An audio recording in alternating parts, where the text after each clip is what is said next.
Let's talk some more about gluing up edges from a factory, like a factory edge from a home center.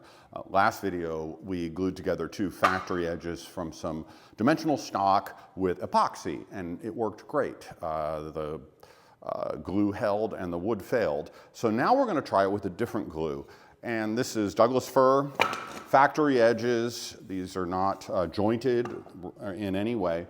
And this is Elmer's Wood Glue Max, which a reader pointed out has gap filling properties, and according to a bunch of glue nerdery by James Wright, you might know him as Wood by Wright, it's a really strong glue. So we're going to give it a try here and create an edge-to-edge joint, let it cure for 24 hours, and then smack the bejesus out of it and see if we get wood failure or glue failure.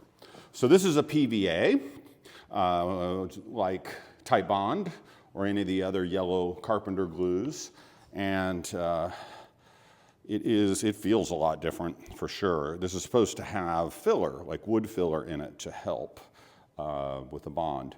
And boy, it feels more like face cream than glue. And you're wondering, how do you know about face cream? And I'm like, I know a lot about face cream. Look at these, look at this face. So, so that's about how much we're going to use. Maybe a little bit more. That's actually probably fine, but all in the name of science. And then we're going to glue it up and clamp it up. So once again, I'm not going to apply insane amounts of pressure, just enough pressure until the joint closes up and we get some squeeze out. That could be done with a plastic squeezy clamp. Okay, and we're just going to leave that. I'm going to clean it off my hands, and then tomorrow, 24 hours later, we will find out.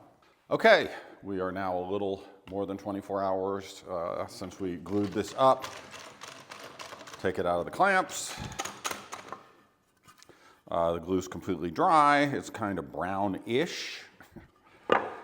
And we'll put it on these blocks, and then we're going to hit it with this hammer and see if we get glue failure or wood failure. So hold your ears.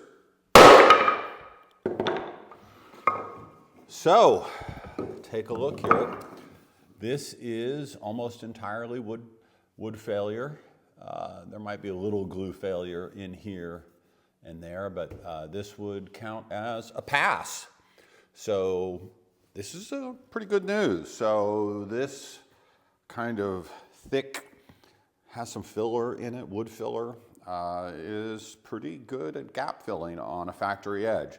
So that's just one more option for you as you're trying to, start making furniture without all the tools.